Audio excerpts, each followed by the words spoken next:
السلام علیکم، میں ہوں سید عائشہ ناز۔ صحافت کے 4 بڑے ستونوں پر مشتمل پروگرام تھنک ٹینک کے ساتھ، جس میں میرے ساتھ موجود ہوں گے ہارون رشید صاحب، سلمان غنی صاحب، سہیل وڑائی صاحب اور جناب ایاز امیر صاحب۔ حقیقت کیا ہے، آج موضوع کیا رہے گا ہمارے اس پروگرام کا؟ خواجہ آصف کا تازہ بیان۔ یہ سب جانتے ہیں کہ 2013 کے انتخابات میں مسلم لیگ نون کو سب سے زیادہ فائدہ لوڈ شیڈنگ کے مسئلے نے دیا، اسی پر ووٹ بٹورے گئے اور پیپلز پارٹی کو سب سے زیادہ نقصان اسی مسئلے کی وجہ سے پہنچا۔ تب تھا شارٹ فال 5000 سے کچھ زائد، لیکن اب وہ تقریباً 4000 میگا واٹ شارٹ فال بتایا جا رہا ہے، اور تب گردشی قرضہ حکومت نے ادا کیا تھا فوراً آتے ساتھ 480 ارب روپے، جو ایک سال کے دوران پھر 360 ارب پر جا پہنچا۔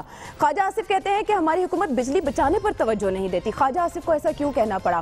آپ ہمیں ایک سوال کا جواب دیجئے جو آپ سے ہم پوچھنا چاہتے ہیں کہ یہ کیا وزیر پانی و بجلی خواجہ آصف کی ناکامی کا اظہار ہے؟ کیا وہ ہاتھ اس لیے کھڑے کر رہے ہیں کہ وہ بجلی کے حوالے سے جو دعوے تھے ان کے وہ پورا کرنے میں ناکام رہے ہیں اور اب وہ بری و ذمہ ہونا چاہ رہے ہیں؟ اس سوال کا جواب دیجئے کہ کیا وہ اپنی ناکامی کا اعتراف کر رہے ہیں؟ اور یہ سوال سہیل صاحب آپ سے بھی کہ کیوں ہاتھ کھڑے کر دیے خواجہ آصف نے؟ کیا ہوا؟ ان سے کیا نہ بن پایا؟ میرا خیال ہے کہ میں نے اس حوالے سے بڑی پروب کی کہ یہ میاں نواز شریف اور ان کی حکومت نے یہ دعویٰ کیوں کر دیا تھا کہ ہم چوتھے سال کے آخر میں لوڈ شیڈنگ پر قابو پانا شروع کر دیں گے اور مکمل لوڈ شیڈنگ کا خاتمہ کر دیں گے 5ویں سال میں، اور اب اس میں کیا تبدیلی آئی ہے؟ تو پتہ یہ چلا ہے کہ بالکل بعینو ہی وہی ہوا ہے جو کہ وزیر اعظم پرویز مشرف اور صدر زرداری کے زمانے میں ہوا تھا۔ مجھے اچھی طرح یاد ہے کہ ایوان صدر میں میری صدر زرداری صاحب سے ملاقات ہوئی اور میں نے انہیں کہا کہ جناب اگر لوڈ شیڈنگ ختم نہ ہوئی تو پیپلز پارٹی کا کوئی مستقبل نہیں۔ تو انہوں نے مجھے کہا میں آپ کو آج ایک بالکل پکی بات بتانا چاہتا ہوں کہ الیکشن کے دنوں میں کوئی لوڈ شیڈنگ نہیں ہوگی۔ میں نے 500 ارب بجٹ میں رکھ چھوڑے ہیں جو کہ سارے جو پاور کمپنیاں ان میں تقسیم ہوں گی اور اس وقت مکمل بجلی آئے گی۔ لیکن جب نگران حکومت آئی تو نہ ان خواب نہ پورے ہو سکے، اور جس وقت الیکشن ہوا تو بھرپور لوڈ شیڈنگ تھی۔ اب بھی مجھے یہ پتا چلا ہے اور ہمیں جو اعلیٰ ترین وزیر اعظم ہاؤس کے ذمہ دار ہیں ان سے گپ شپ کا بھی موقع ملا، پتہ یہ چلا کہ بیوروکریسی نے جو اعداد و شمار بتائے تھے وہ ایک تو بجلی زیادہ پیدا کرنے کے بتائے، اور دوسری جو انہوں نے بتایا کہ اتنی پیداوار اور کھپت ہے، کھپت کے معاملے میں ان کے جو اندازے تھے وہ مکمل طور پر غلط ثابت ہوئے۔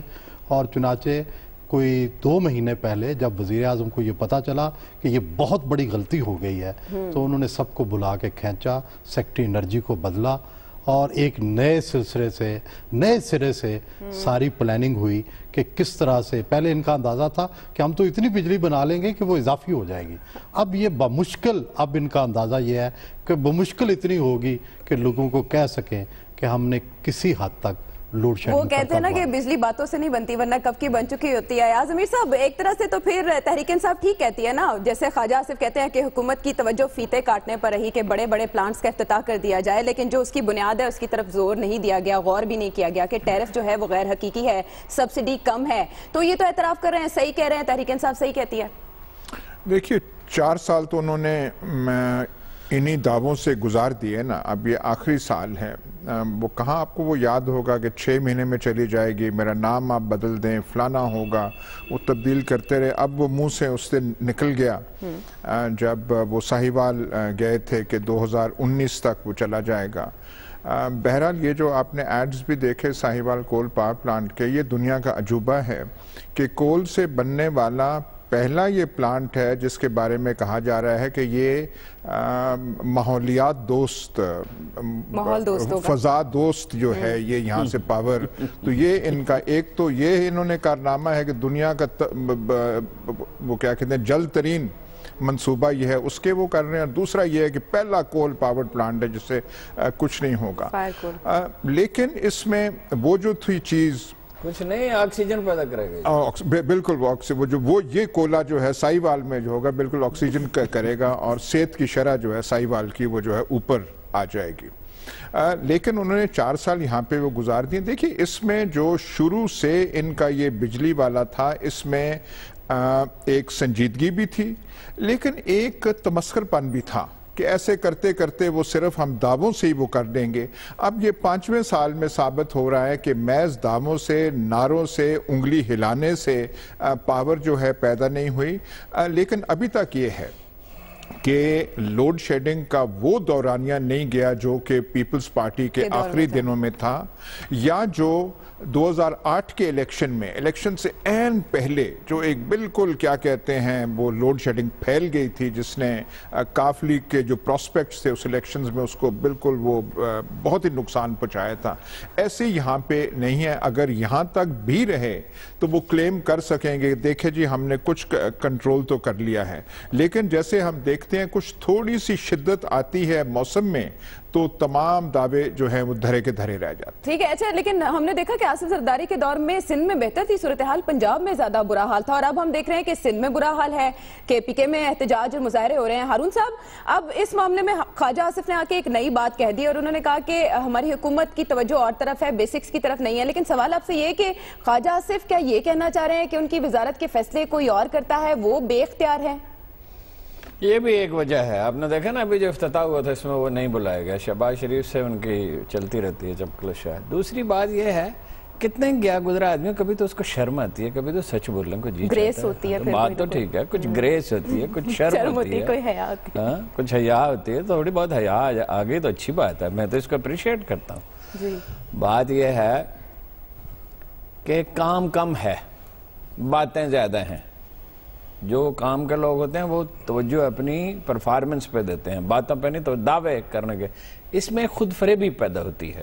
دوسرا رول یہ ہے وہ امرہم شورا بینہم، بیسٹ لوگوں کا انتخاب کیا جائے، انہیں ذمہ داریاں سونپی جائیں اور وہ اپنا کام کریں اور حقیقت پسندی سے کام لیں. بڑے بڑے دعوے کر کے آپ خود فریبی کا شکار ہو جاتے ہیں. بات ان کی بالکل ٹھیک ہے، جو بات انہوں نے کہی اس پہ غور کریں کہ وہ بالکل ٹھیک ہے.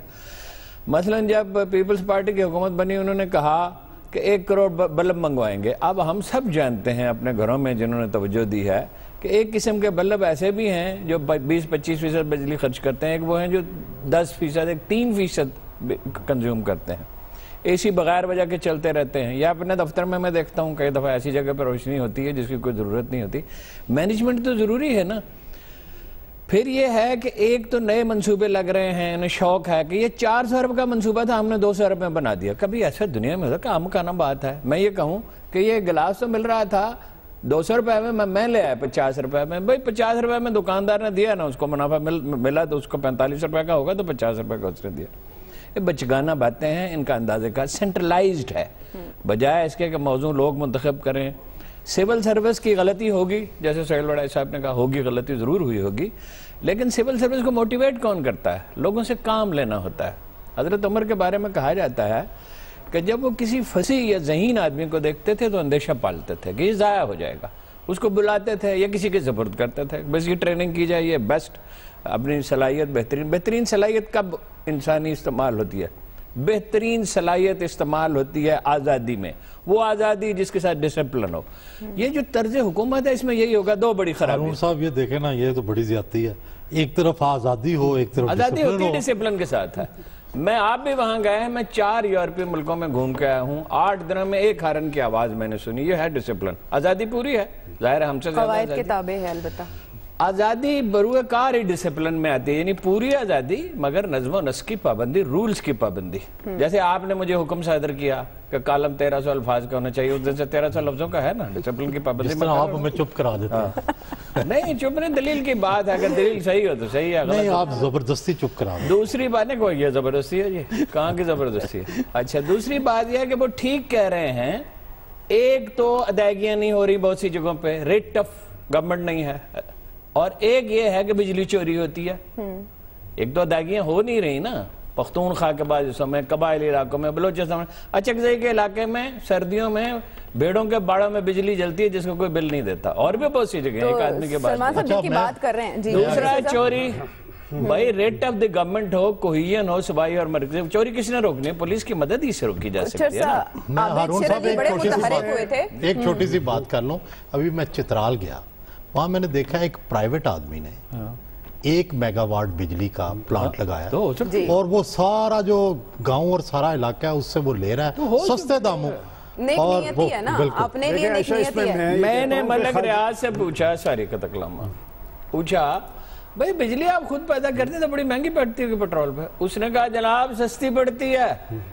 مینجمنٹ کی بھی بات ہے نا, اب یہ کریں گے بجلی پوری کر لیں گے میرا خیال ہے. اب یہ کریں گے کیا کہ پرانے پلانٹ جو ہیں ان کی مرمت کریں گے, نئے تو اتنی تیزی سے آبویسلی نہیں لگ سکتے. دیکھیں لوڈ شیڈنگ یہ پاکستان کا ایک بہت بڑا مسئلہ ہے, اور بڑی درست انہوں نے مثال دی کہ آصف زرداری صاحب اپنی پارلیمانی پارٹیز کو کہتے تھے کہ آخری سال میں نوکریاں بھی دوں گا اور بجلی بھی دوں گا, اور بیوروکریسی پڑ گئی.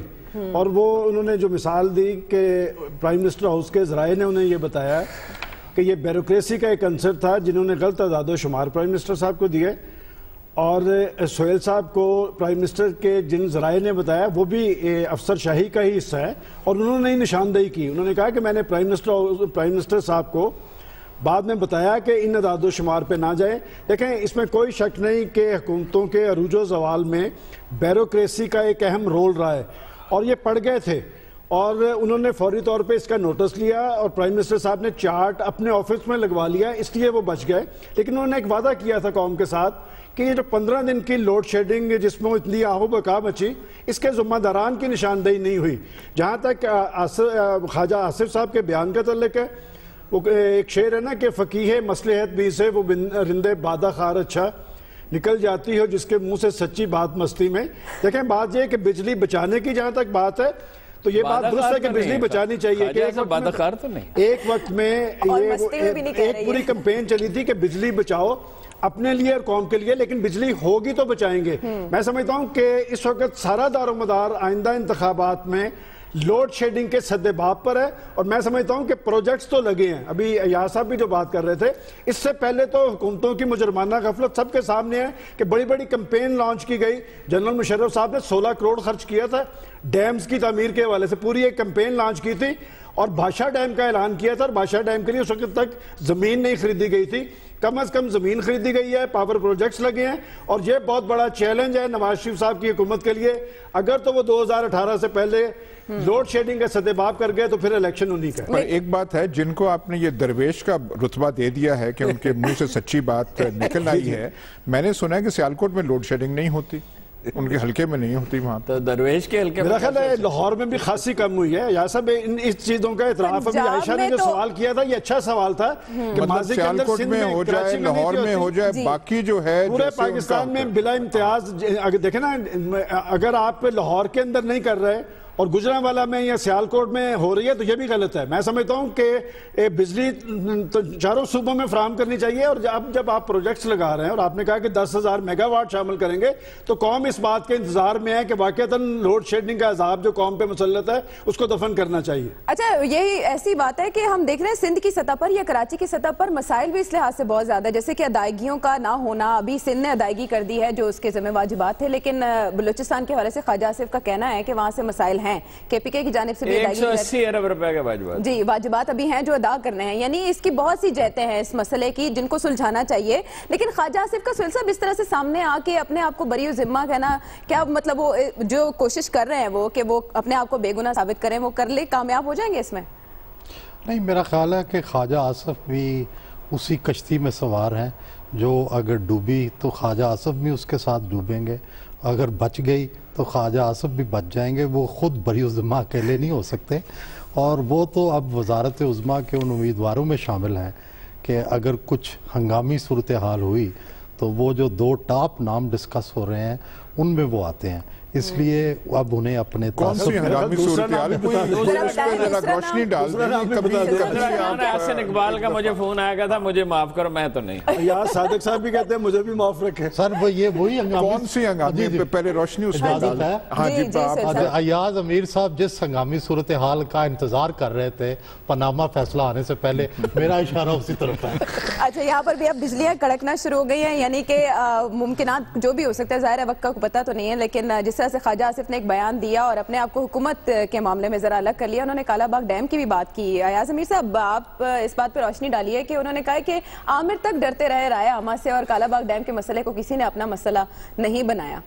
سر دیکھیے, یہ ایک مجھے بات سمجھ نہیں آئی. 2 اہم وزارتیں ان کے پاس ہیں, واٹر اینڈ پاور, دوسری وزارت دفاع. جی,